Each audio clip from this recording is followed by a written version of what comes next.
Internationale de la femme et les titres de la presse ce matin se conjuguent presque tous au féminin, vous dites. Presque tous, parce que finalement les journaux ont fait un choix. Il y a ceux qui ont décidé d'ignorer ce marronnier qui revient chaque année et de traiter autre chose, et il y a ceux qui ont décidé de plonger dedans et de le traiter à bras-le-corps. Alors on va commencer par les journaux qui ont décidé de le zapper, si je puis dire.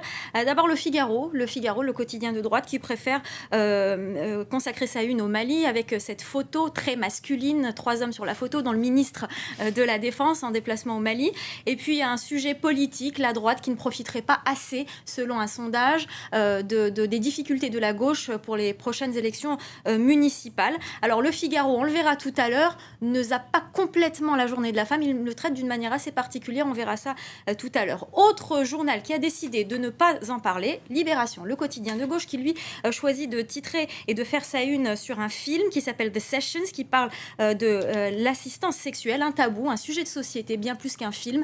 Il y consacre également tout un dossier. Ensuite, nous avons La Croix, avec une photo que j'aime beaucoup, qui est très connue. C'est cette députée européenne qui vient au Parlement avec sa fille, qui vote, une façon de sensibiliser sur la garde des enfants. Vous l'avez deviné, La Croix parle des droits de la femme, mais le sujet en particulier est la place de la femme en politique européenne. L'Humanité, alors l'Humanité a décroché la palme du manque d'originalité, avec cette une, donc le titre 8 mars, 8 femmes. Le quotidien communiste donne la parole à 8 femmes pour cette journée de la femme, parmi lesquelles Marie-Georges Buffet et Najat Vallaud-Belkacem. 8 femmes, c'est aussi le titre d'un film bien connu, Myriam. Oui, je le sais. Métro. C'est pour ça que je disais que c'était pas très original. On va d'abord parler de Najat Vallaud-Belkacem, qui fait la une du Parisien. Pourquoi ? Parce qu'elle est ministre des droits de la femme, et oui, ça existe encore, ministre des droits de la femme. Eh bien, elle accorde une interview aux Parisiens aujourd'hui en France. Elle parle notamment de l'inégalité salariale, ce qu'on vient d'évoquer dans la chronique Écho. Et elle parle surtout, elle évoque tout ce que le gouvernement va entreprendre pour pouvoir pallier à ces inégalités.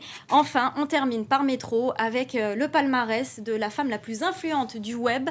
Eh bien, je peux vous le dire tout de suite, c'est Marine Le Pen qui a décroché cette palme. Merci Myriam Amellal pour cette revue de une prochaine tranche d'infos sur France 24 dans un peu moins de 3 minutes avec Myriam Piazadeh.